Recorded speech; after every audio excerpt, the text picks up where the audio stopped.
تنزيل من رب العالمين.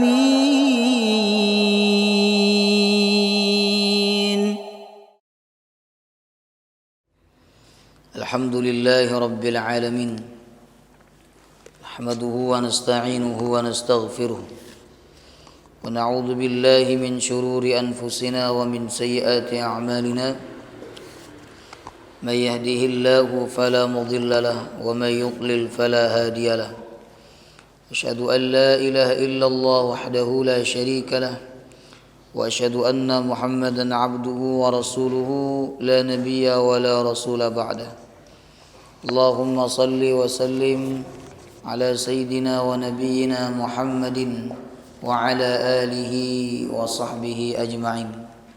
سبحانك لا علم لنا إلا ما علمتنا إنك أنت العليم الحكيم.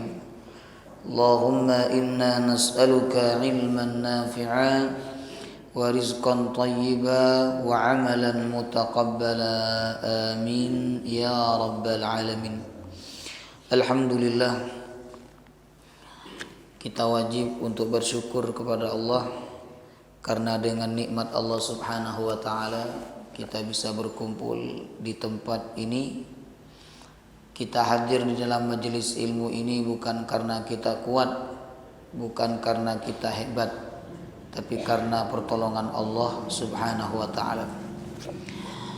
Baik hadirin jamaah rahimakumullah, seperti biasa setiap Ahad kedua ba'da maghrib di masjid ini kita rutin mengkaji kitab Umdatul Ahkam, hadis-hadis riwayat Imam Al-Bukhari dan Muslim yang berkaitan dengan hukum-hukum fikih, ya. Terakhir hadis nomor berapa?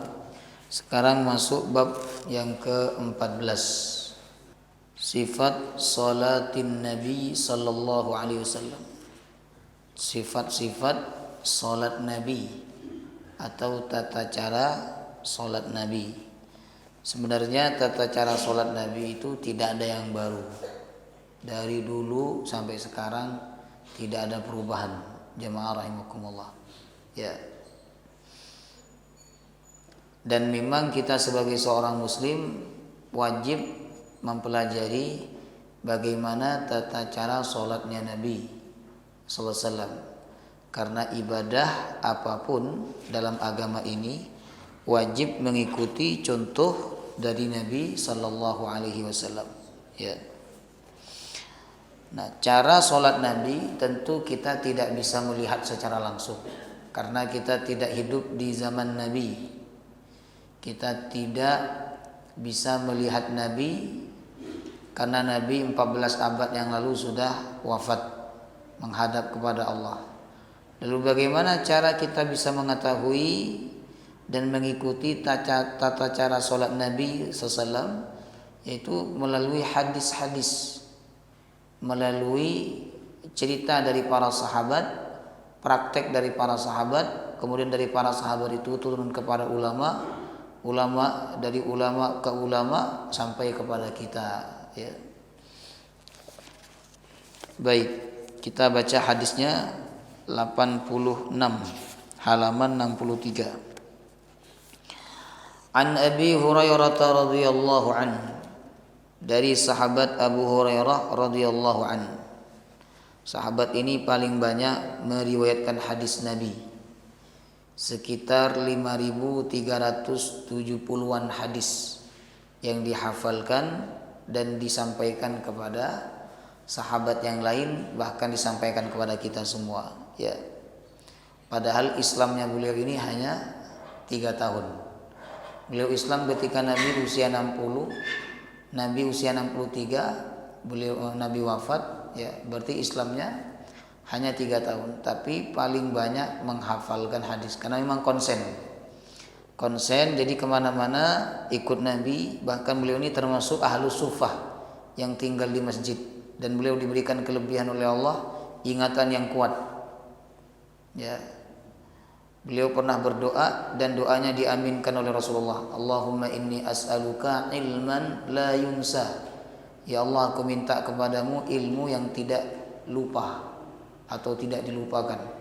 Kata Nabi, amin. Makanya beliau ini sekali hafal enggak lupa-lupa, ingat terus. Ya, beda dengan kita. Kita ini susah menghafal, cepat lupa. Ya, susah menghafal, susah disuruh hafalan.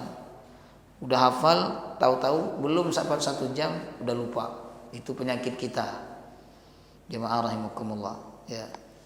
Maka supaya kita tidak lupa ilmu yang kita pelajari, kita perlu membaca doanya sahabat Abu Hurairah. Apa doanya tadi?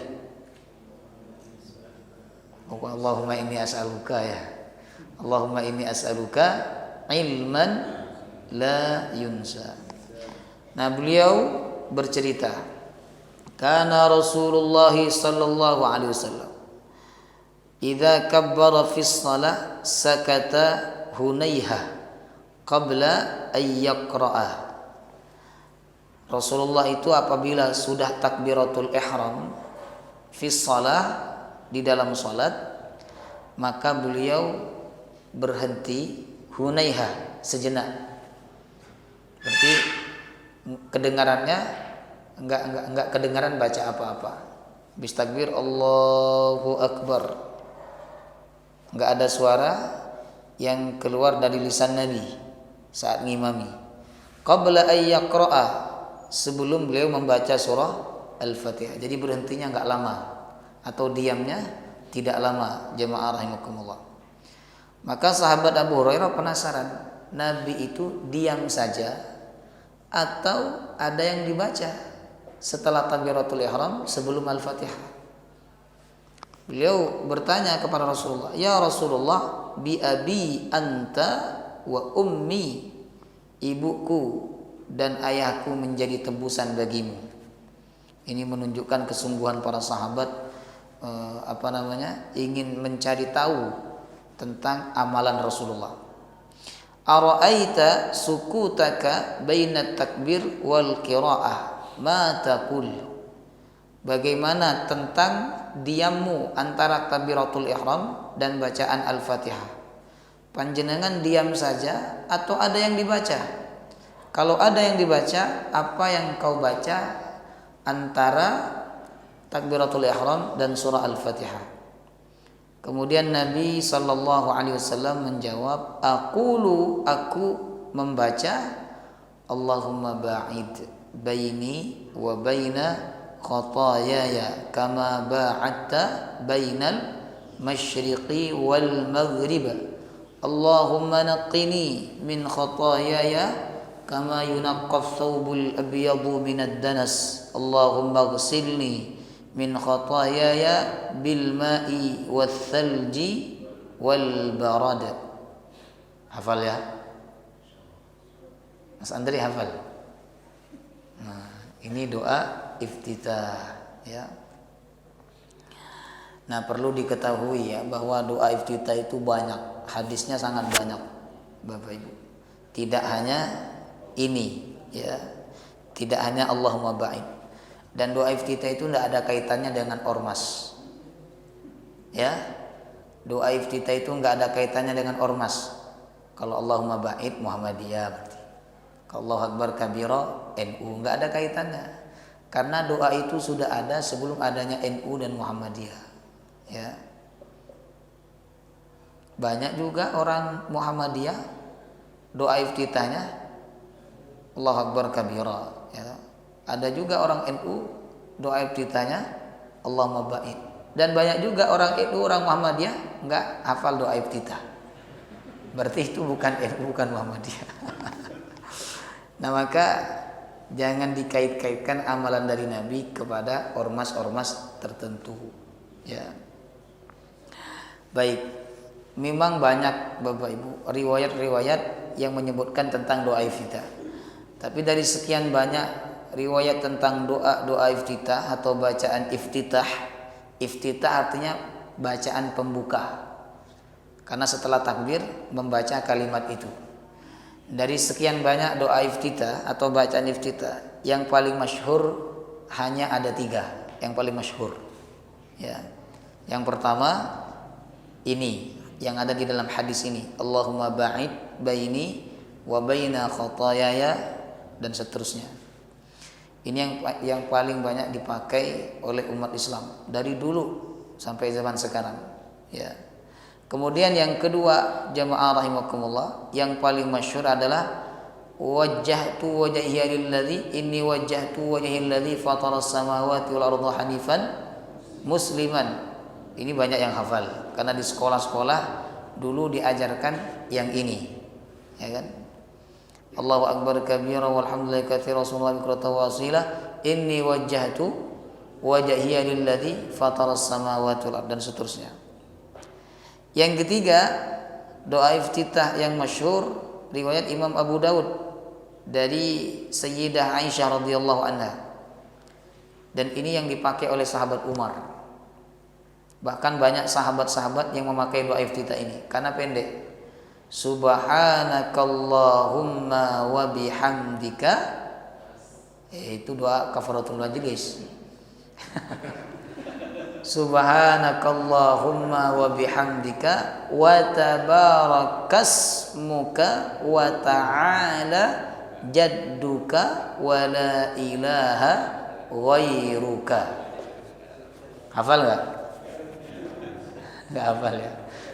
Subhanakallahumma wa bihamdika wa tabarakasmuka wa ta'ala jadduka wa la ilaha ghairuka.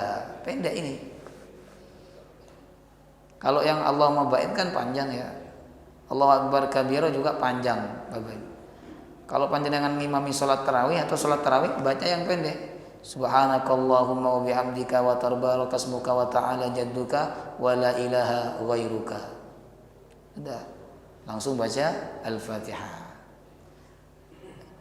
Nah, Ibnul Qayyim rahimahullah ta'ala dalam kitab Zadul Ma'ad mengatakan bahwa Umar bin Khattab mencontohkan bacaan doa iftitah seperti yang tadi itu, ya, dan menganggap bahwa inilah kebiasaan dari Nabi.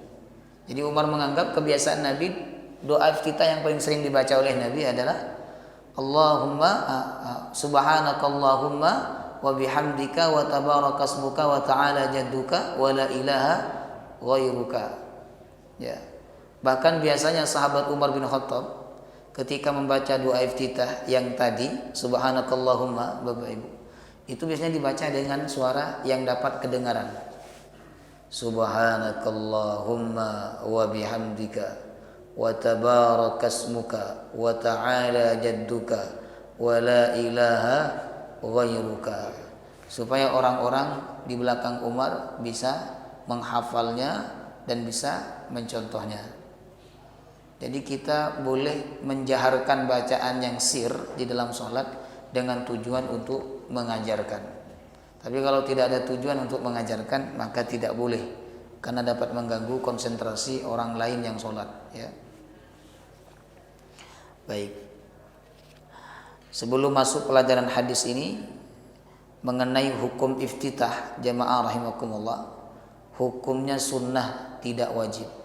Jadi habis takbiratul ihram langsung baca Al-Fatihah, sah-sah saja sholatnya, ya. Kemudian sunnah tersebut berlaku bagi mereka yang sholat sendirian maupun sholat berjamaah. Baik ketika dia menjadi imam atau ketika dia menjadi makmum, sunnah membaca doa iftitah. Nah, bagaimana dengan makmum ketika imamnya sudah baca Al-Fatihah? Dia masuk masjid tidak ngikuti dari awal, tapi imam sudah baca Al-Fatihah baru dia takbir. Apakah makmum tetap disunahkan baca doa iftitah ataukah dia mendengarkan Al-Fatihahnya imam? Nah, dalam masalah ini ulama berbeda pendapat. Kalau dalam mazhab Syafi'i, Bapak Ibu, makmum tetap sunnah baca doa iftitah, tapi dengan cepat. Dengan cepat. Subhanakallahumma wa bihamdika wa tabarakasmuka wa ta'ala jadduka wa la ilaha ghairuka. Udah selesai. Jadi imam belum selesai Al-Fatihah, dia udah selesai baca doa iftitah. Makanya saya sarankan panjenengan hafal yang pendek tadi, ya, dihafalkan ya. Ngangguk-ngangguk tapi nggak dihafalkan.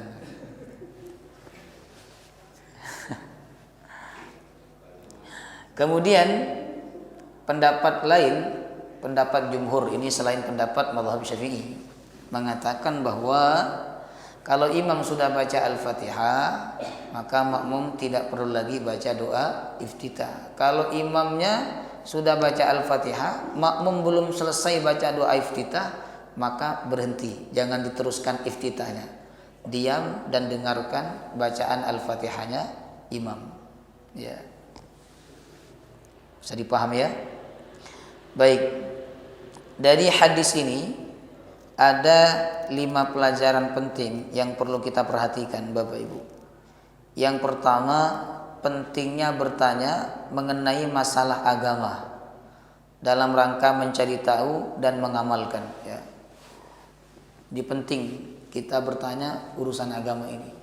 Kalau banyak orang bertanya tentang bagaimana kok bisa membangun usaha itu sukses, perjalanan bagaimana, modalnya, terus bertanya ya kan, dikorek, maka kita juga perlu dan bahkan harus bertanya tentang urusan agama kita supaya kita bisa tahu dan dapat mengamalkan.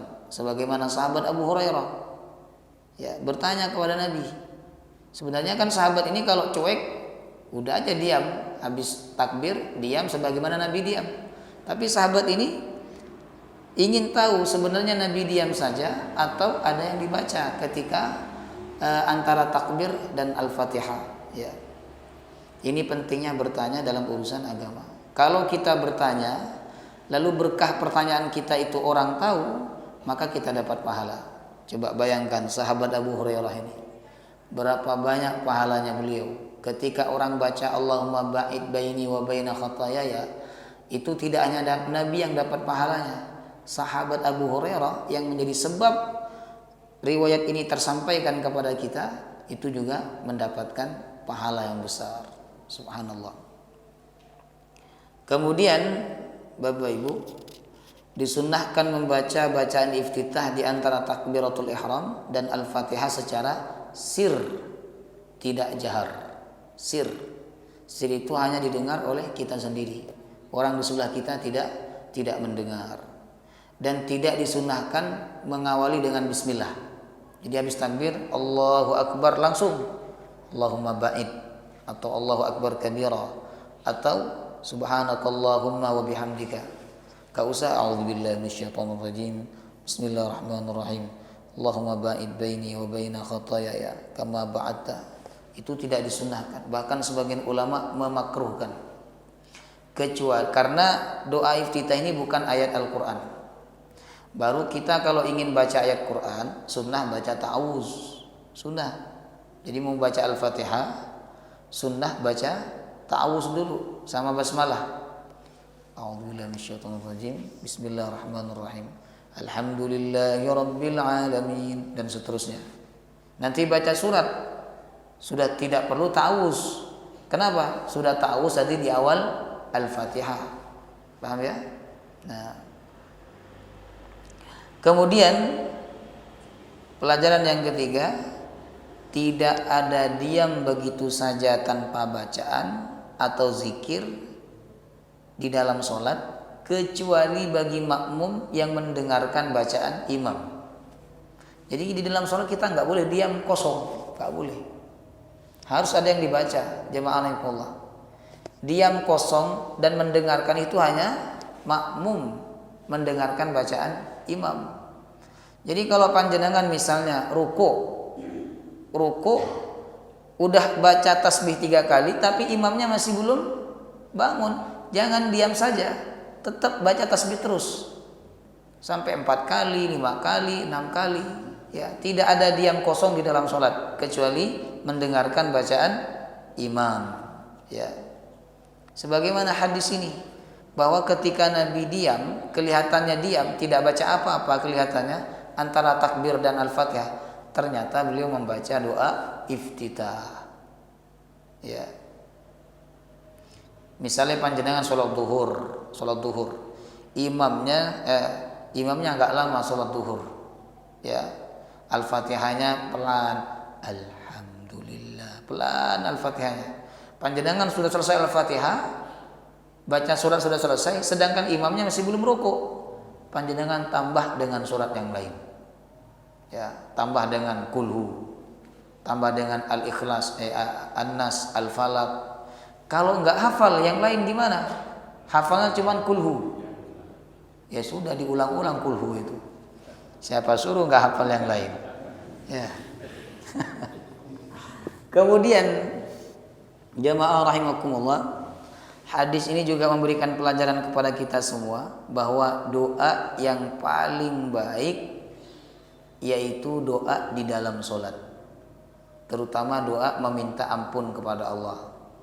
Makanya di dalam sholat itu banyak doa iftitah, ada doa di antara dua sujud, jadi duduk di antara dua sujud, ya ada doanya jemaah rahimakumullah. Kemudian doa di dalam sujud. Jadi doa yang paling baik memang doa di dalam sholat. Kalau ada dua orang berdoa, satu di luar sholat, yang satu di dalam sholat, peluang diterimanya yang di dalam sholat. Tapi kalau di dalam sholatnya harus menggunakan bahasa Arab, nggak boleh pakai bahasa selain Arab, maka sholatnya batal. Itu kesepakatan para ulama, ya harus pakai bahasa Arab. Nah, perhatikan doa iftitah ini, ya isinya luar biasa. Yang ini, Allahumma ba'id baini wa baina khataayaya kama ba'adta bainal masyriqi wal maghrib. Ya Allah, jauhkanlah antara aku dan kesalahanku sebagaimana Engkau menjauhkan antara timur dan barat. Nah, jadi dalam doa ini kita minta agar Allah menjauhkan kita dengan keburukan. Kita semua pernah melakukan. Jadi kita ini punya bawaan keburukan. Allah mengatakan fa'alhamaha fujuraha wa taqwaha. Kita semua punya potensi keburukan. Nah, kita minta kepada Allah agar Allah menjauhkan kita dengan keburukan itu atau dari keburukan itu, ya. Sejauh-jauhnya antara sebagaimana Allah menjauhkan timur dan barat. Orang itu kalau dijauhkan dari keburukan, jamaah rahimakumullah, ya, maka dia akan selamat dari kemaksiatan, selamat dari kesalahan, dijauhkan dari keburukan. Ya, temannya baik, kemudian tetangganya baik, apalagi perkumpulannya baik, itu tanda Allah jauhkan dia dari keburukan. Tapi orang itu yang tidak dijauhkan oleh Allah dari keburukan, nanti ketemu teman enggak baik, perkumpulan yang enggak baik, tetangga enggak baik, kemudian pokoknya banyak sekali sesuatu yang tidak baik ada di dekat kehidupannya, sehingga dia terpengaruh dan dia pun menjadi orang yang tidak baik. Kemudian ada 3 yang diminta di dalam doa ini. Pertama, minta dijauhkan dari keburukan atau kesalahan. Kemudian yang kedua, minta disucikan dari dosa atau diampuni dosa-dosa. Allahumma naqqini min khataayaya kama yunaqqas thawbul abyadu minad danas. Ya Allah, sucikanlah aku dari dosa-dosa sebagaimana baju putih atau kain putih yang disucikan atau dibersihkan minad danas dari kotoran. Baju itu kalau putih Bapak Ibu kena kotoran, nah itu kalau dicuci perlu beberapa kali gosokan supaya kotoran itu hilang, ya kan? Beda dengan baju yang berwarna gelap, warna hijau, warna biru, warna hitam, itu kadang digosok beberapa kali, ya kan?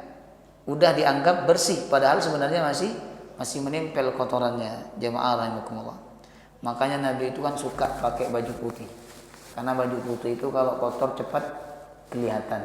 Beda dengan baju biru seperti punya saya ini, ya kan? Kalau kotor nggak kelihatan. Jamaah rahimakumullah.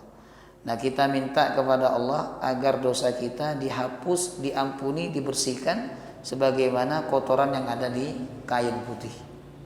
Kemudian yang ketiga, minta Allahumma ghsilni min khataayaya bil ma'i wath thalji wal barad. Ya Allah, basuhlah aku min khataayaya dari dosa-dosaku, bil ma'i dengan air, wasalji dan salju, wal barad dan embun. Maksudnya, ya Allah, jadikanlah wuduku dengan air, wuduku dengan salju. Jadikanlah wuduku itu sebagai penghapus dan pembersih dosa-dosaku. Ya. Makanya orang kalau benar sholatnya, Bapak Ibu, kata Nabi, ibarat mandi 5 kali sehari. Ibarat mandi 5 kali sehari. Sahabat ditanya oleh Nabi, bagaimana kalau di depan rumah kalian ada sungai lalu kalian mandi setiap hari 5 kali? Apakah ada kotoran yang tersisa? Kata mereka, tidak ada. Itulah sholat. Kalian sholat 5 kali sehari, maka tidak ada kotoran dosa yang tersisa dari diri kalian. Itu kalau mandinya benar. Mandinya benar pakai sabun, gosok gigi, keluar wangi. Kan ada orang mandi nggak benar, pokoknya basah, mandi bebek. Jemaah rahimakumullah, nggak gosok gigi, nggak pakai sabun, nggak pakai sampo, keluar basah, tapi kotorannya masih melekat. Ada orang sholat seperti itu, pokoknya sholat, sehingga kotoran-kotorannya tidak bersih dengan sholat itu. Nah, maka hafalkan doa iftitah ini. Kalau kita merasa banyak dosa dan sering melakukan keburukan, supaya keburukan itu dijauhkan oleh Allah, baca doa ini di dalam sholat.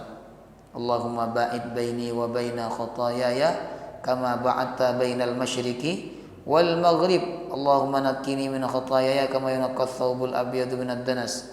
Allahumma ighsilni min khotaayaya bil ma'i wal thalji wal barad. Dibaca, dihafalkan, insya Allah dibiasakan, nanti akan melekat, Bapak Ibu. Paling tidak 3 itu kita hafal semua tadi. Allahu akbar kabira, kemudian Allahumma ba'id, sama tadi apa? Subhanakallahumma wa bihamdika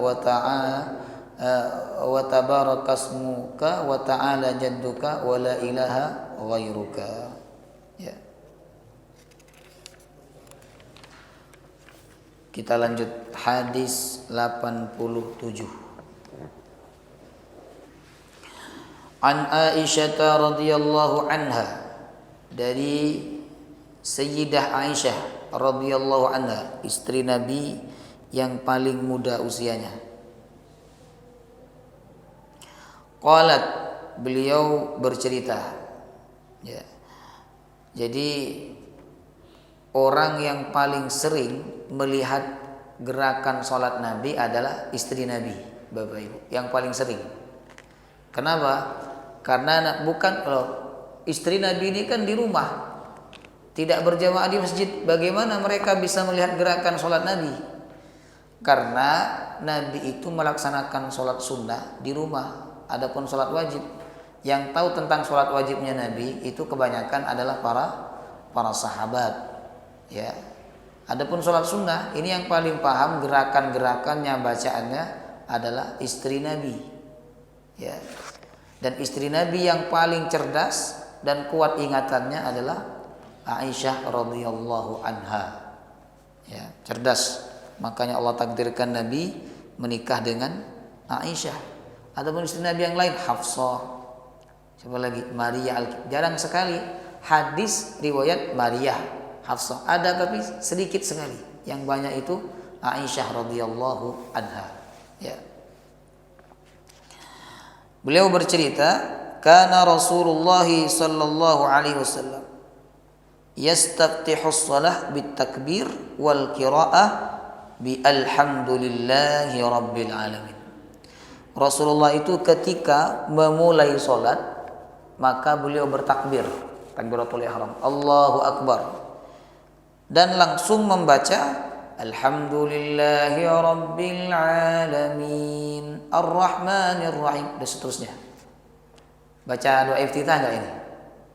Tidak baca kan? Nah, menunjukkan bahwa doa iftitah itu hukumnya sunnah.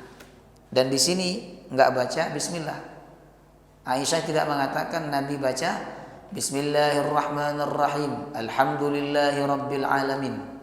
Nah, makanya ulama beda pendapat. Ada yang mewajibkan bismillah di dalam sholat, ada yang tidak mewajibkan. Nah, di kitab ini nanti ada pembahasan khususnya tentang bismillah di dalam sholat, Bapak Ibu. Ya. Ini nggak tahu di hadis nomor berapa atau ini bab 17. Bab 17 itu ada tidak mengeraskan basmalah di dalam sholat. Itu perbedaan pendapat ya. Kalau dalam mazhab Syafi'i wajib dan sunnah dikeraskan ketika sholat jahar, maghrib, isya, subuh. Dalam mazhab Maliki tidak wajib, bahkan tidak sunnah dalam mazhab Maliki. Langsung alhamdulillahi rabbil alamin. Ya. Cuman kadang orang yang saklek itu terlalu berlebih-lebihan. Kalau imamnya nggak baca bismillah, langsung lari dari masjid itu.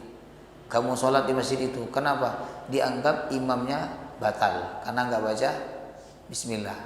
Itu nanti kalau ke Mekah susah itu mau sholat di masjid mana itu. Di sana semua imamnya nggak pakai bismillah. Jemaah rahimakumullah. Ya. Padahal ada pendapat dalam mazhab Syafi'i mengatakan walaupun imamnya beda mazhab dengan makmumnya, maka makmum tetap boleh mengikuti imam itu. Ya. Kemudian jemaah rahimakumullah, wa kana idza raka'a lam yushkhis ra'sahu wa lam yusawwibhu walakin baina dzalik. Nabi ketika ruku', ya, apabila beliau ruku', lam yushkhis ra'sahu, beliau tidak mengangkat kepalanya, walam yusawwibhu, dan juga tidak menundukkan kepalanya, walakin baina dzalik, akan tetapi di antara keduanya. Berarti ketika ruku Nabi tidak menundukkan kepala dan juga tidak mengangkat kepala, lurus dengan apa? Dengan punggung, Bapak Ibu. Itu cara ruku yang benar. Jadi ruku itu pertama membungkukkan badan. Kemudian yang kedua jemaah rahimakumullah, kepala sejajar atau lurus dengan punggung. Sekiranya apabila air diletakkan di atas punggung itu, gelas yang ada airnya diletakkan di atas punggung itu tidak tumpah. Kata Nabi, lam yuhra'uk, air itu tidak tumpah, jemaah rahimakumullah. Ya. Kemudian tangannya diletakkan di lutut, bukan di atas lutut atau di bawah lutut. Dalam kondisi renggang, tafrij, membuka tangan renggang, bukan gini. Ya. Itu cara ruku yang diajarkan oleh Nabi dalam hadis riwayat Imam Abu Dawud. Ya. Lalu kemudian membaca tasbih. Tasbihnya ada 3, Bapak Ibu. Atau ada 4 ya. Tasbihnya ada 4. Yang pertama subhana rabbiyal azimi, boleh. Atau subhana rabbiyal azimi wa bihamdih, juga boleh. Yang kedua. Yang ketiga subhanakallahumma rabbana wa bihamdika allahumma firli. Ini boleh. Yang keempat, boleh juga membaca subuhun qudusun rabbul malaikati warruh. Ya, jadi baca pokoknya tasbih. Ada riwayat dari Nabi 4. Subhana rabbiyal azimi, atau subhana rabbiyal azimi wa bihamdi, atau subhanakallahumma rabbana wa bihamdika allahumma firli. Yang terakhir apa? Subuhun qudusun. Gak ada Rabbuna, itu salat witir itu. Rabbul malaikati warruh. Rabbul malaikati warruh. Ya. Jadi posisi tangan itu tidak apa namanya? Saya contohkan ya supaya jelas. Nah, ini Bapak Ibu. Harus lurus ya, kepala sama punggung harus lurus. Harus lurus. Ketika takbir sunnah, takbir untuk ruku sunnah ngangkat tangan, lurus dengan pundak ya. Nah, lurus. menghadap senyaman panjenengan, melihat ke tempat sujud itu hadisnya dhaif. Jadi ketika sholat panjenengan enaknya menghadap seperti apa? Gini, menghadap gini nggak apa-apa, atau gini, yang penting nggak gini. Ya, ini lihat pelaponnya masjid nanti. Nah, kemudian kepala lurus sama punggung. Ya. Nah, kemudian tangannya ini seakan-akan menggenggam lutut gini. Nah, tidak gini, karena kalau nanti ke bawah kepalanya tidak lurus tidak lurus dengan punggung, atau terlalu ke atas gini juga tidak sempurna, jemaah rahimakumullah. Jadi tangan harus diletakkan di lutut, menggenggam lutut supaya kepala lurus sama punggung. Ini otomatis, ya, otomatis. Yang penting tidak terlalu menunduk dan juga tidak terlalu mendongak, ya. Ada di antara keduanya. Yang dibaca apa? Subhana rabbiyal azimi, atau subhana rabbiyal azimi wa bihamdi, atau subhanakallahumma rabbana wa bihamdika allahumma ighfirli, atau subuhun qudusun rabbul malaikati warruh, ya. Sunnah dibaca 3 kali, sunnah, ya. Kemudian tumak ninah artinya berhenti sejenak, tidak seperti ayam yang makan atau burung yang mematok-matok, ya. Kemudian kita lanjut. Wa kana idza rafa'a ra'sahu minar ruku' lam yasjud hatta yastawiya qa'iman. Nabi apabila bangun dari ruku' maka beliau tidak sujud kecuali sudah berdiri tegak. Ya. Jadi beliau enggak seperti sebagian orang. Karena ada sebagian orang habis ruku' ini. Ruku' Sami Allah. Ya. Enggak gitu. Ruku' kemudian tegak baru sujud. Nah, ada tumak ninahnya enggak iktidal ini? Kalau dalam hadis ini Bapak Ibu enggak ada tumak ninahnya. Dalam hadis tadi enggak ada tumak ninahnya. Makanya dalam mazhab Hanafi tumak ninah itu wajib cuma 2. Nanti ada bab tumak ninah di kitab ini, yaitu ruku sama sujud tok. Adapun berdiri setelah ruku itu tidak wajib tumak ninah dalam mazhab Hanafi, tapi dalam mazhab Syafi'i wajib. Ya. Ruku, kemudian berdiri sambil angkat tangan, ya, lurus dengan pundak. Setelah berdiri tegak, baru beliau sujud. Ya.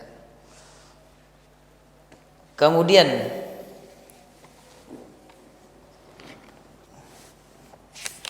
berikutnya, wa kana idza rafa'a ra'sahu minas sajadah lam yasjud hatta yastawiya qa'idan. Apabila Nabi sujud kemudian bangun dari sujud, duduk di antara 2 sujud, beliau tidak sujud yang kedua kecuali sudah duduk sempurna. Ya, duduk sempurna dulu baru sujud. Walaupun misalnya tidak ada tumak ninahnya karena ngikuti mazhab Hanafi, enggak masalah. Pokoknya duduk sempurna baru sujud yang kedua, ya. Kemudian wa kana yaqulu fi kulli rak'ataini at-tahiyyah. Setiap 2 rakaat Nabi membaca doa atau zikir tahiyat. At-tahiyyatu lillah was-salawatu wat-thayyibat, atau at-tahiyyatul mubarakatus salawatut thayyibatu lillah, sama. Ya.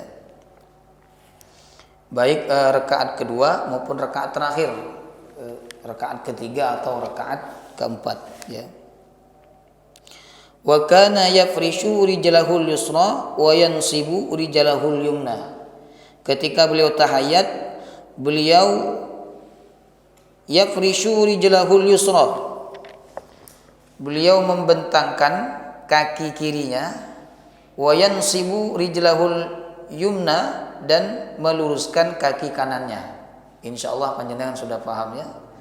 Jadi kalau iftirash tahiyat awal itu kondisinya tegak, tapi kalau tahiyat akhir kondisinya miring, ya. Kecuali sholat 2 rakaat, Bapak Ibu. Sholat 2 rakaat itu ada 2 riwayat. Ada yang miring, ada yang tegak. Makanya kan ada sebagian orang kalau sholat subuh itu tahiyat akhirnya ada yang tegak, ada yang miring. Itu memang ada 2 riwayat hadis. Ini khusus untuk sholat yang 2 rakaat. Adapun yang 3 dan 4 maka posisi tahiyatnya miring, tahiyat akhirnya. Ya. Kemudian larangan ketika tahiyat. Wa kana yanha an uqbatis syaitan. Nabi sallallahu alaihi wasallam melarang duduk seperti model duduknya setan. Tahu nggak? Pernah lihat setan duduk?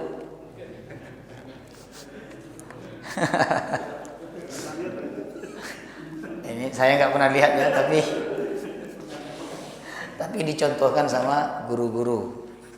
Setan duduk itu kaki kanan dan kiri melipat ke belakang, tapi bokongnya nyentuh ke lantai.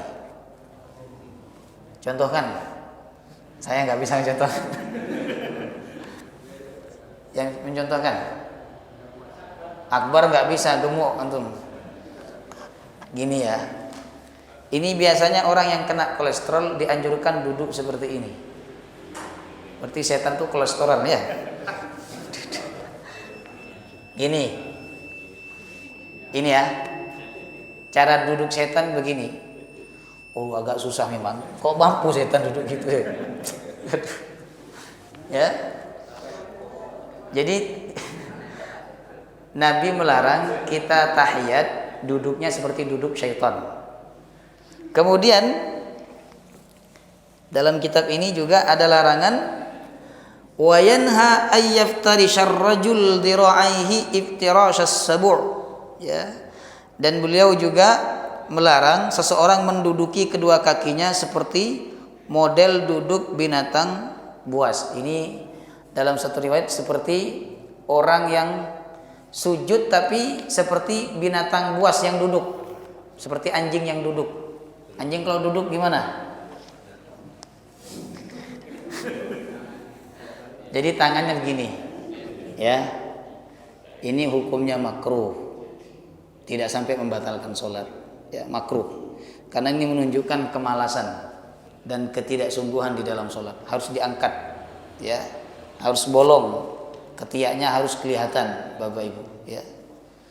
Itu larangan-larangan ketika tahiyat dan juga ketika sujud. Kemudian wa kana yahtimus shalah bitaslim. Beliau menutup salatnya dengan ucapan salam. Nah, kalau kita lebih dalam lagi, ucapan salam itu banyak dalam salat, tapi intinya sama. Yang paling pendek itu assalamu alaikum, paling pendek. Ada juga assalamu alaikum warahmatullah. Yang paling panjang assalamu alaikum warahmatullahi wabarakatuh. Kalau beda salam pertama dengan salam kedua enggak apa-apa. Salam pertama assalamu alaikum. Salam kedua assalamu alaikum warahmatullah, enggak apa-apa. Yang penting ngucapin salam. Assalamu alaikum. Ya, dan tidak boleh disingkat-singkat, tidak sah sholatnya, ya. Ya, kita lanjut hadis 88 ya, supaya kita dapat 3 hadis malam hari ini. Dari Abdullah bin Umar radhiyallahu anhuma menuturkan bahwa Nabi sallallahu alaihi wasallam mengangkat kedua tangannya sejajar dengan kedua pundaknya saat takbiratul ihram dan saat bertakbir hendak ruku. Jika beliau mengangkat kepala setelah ruku, beliau mengangkat kedua tangannya sedemikian rupa seraya mengucapkan sami Allahu liman hamidah. Jadi ketika ada 4 tempat, Bapak Ibu, di mana kita sunnah mengangkat tangan ketika takbir. Ini sunnah, tidak wajib, ya. Ketika takbiratul ihram, ketika mau ruku, ketika bangun dari ruku, dan ketika bangkit dari rakaat yang kedua. Selain 4 ini tidak sunnah mengangkat tangan. Posisi tangan ketika diangkat sejajar dengan apa? Kalau ikutin hadis ini sejajar dengan pundak gini. Nah, Dalam hadis lain sejajar dengan telinga. Jadi hanya ada dua hadis yang sahih, mengangkat tangan itu sejajar dengan pundak sama dengan telinga. Adapun yang sejajar dengan dada ini hadisnya dhaif dan hanya Syekh Albani saja yang memakai hadis ini. Gini. Ya. Allahu akbar. Ya. Yang sahih dan kuat hadisnya itu sejajar pundak sama sejajar telinga. Jemaah rahimakumullah. Ya. Wa kana la yaf'alu dzalika fi sujud, dan beliau tidak mengangkat tangan ketika mau sujud. Jadi saat takbir untuk sujud tidak sunnah mengangkat tangan. Ada sebagian ulama yang menyampaikan hikmah kenapa ketika takbir kita ngangkat tangan. Ya. Itu harus mengatakan bahwa pertama menghilangkan pikiran selain Allah. Jadi simbol Allahu Akbar dihilangkan. Ya. Itu simbol Bapak Ibu. Sehingga yang dipikirkan, yang diingat saat itu hanya Allah Subhanahu wa taala. Orang kan kalau ingin menghilangkan pikiran gitu saja. Ya. Tapi nggak boleh gitu dalam sholat. Ya. Tak boleh. Ya, makruh kalau banyak bergerak. Kalau 3 kali gerakan yang besar, 3 kali berturut-turut, maka sholatnya batal.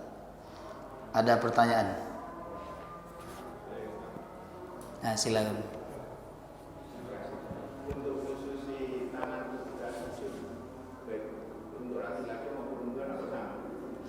Baik. Baik. Posisi tangan ketika sujud ngikuti posisi ketika takbiratul ihram. Jadi kalau takbirnya sejajar pundak, berarti nanti ketika sujud juga sejajar pundak. Nah, itu pengaruh. Jadi saat takbiratul ihram itu pengaruh nanti posisi tangan panjenengan ketika sujud. Ketika posisi tangannya sejajar telinga, nanti ketika sujud sejajar telinga. Nah, kemudian bagaimana dengan posisi tangan wanita saat sujud? Apakah sama dengan laki-laki? Jumhur ulama mengatakan tidak ada perbedaan tata cara sholat laki-laki dengan perempuan, karena sumbernya sama-sama dari Nabi SAW. Ini pendapat mayoritas ulama. Tapi dalam mazhab Syafi'i beliau lebih berhati-hati. Beliau mengatakan untuk perempuan sholatnya tidak terlalu terbuka, jadi agak menjepit, cuman tidak seperti anjing yang duduk, ya, menjepit begini. Ini dalam mazhab Syafi'i. Ya, kenapa beliau berpendapat seperti ini? Karena dulu Bapak Ibu nggak ada mukena sebagaimana sekarang. Yang kedua, masjid-masjid dulu atau perempuan-perempuan itu kalau sholat di masjid tidak ada pembatas. Jadi ketika mereka begini maka tentu akan membahayakan. Sekarang laki-laki dan perempuan sudah berada di tempat yang berbeda. Perempuan tertutup, maka mengikuti praktek-praktek menurut jumhur ulama, praktek sholat, ya, sebagaimana laki-laki ini tidak ada masalah. Dan jumhur ulama mengatakan praktek sholat perempuan itu sama dengan laki-laki, karena contohnya sumbernya satu, Nabi SAW. Ya. Ada lagi? Bagus.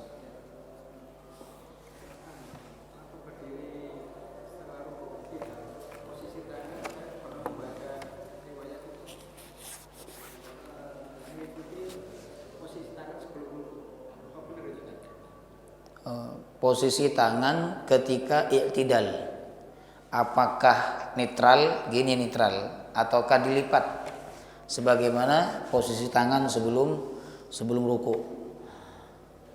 Tidak ada hadis yang jelas mengenai hal ini. Jadi sahabat tidak ada yang bercerita di antara mereka tentang posisi tangan ketika i'tidal, ketika bangun dari ruku.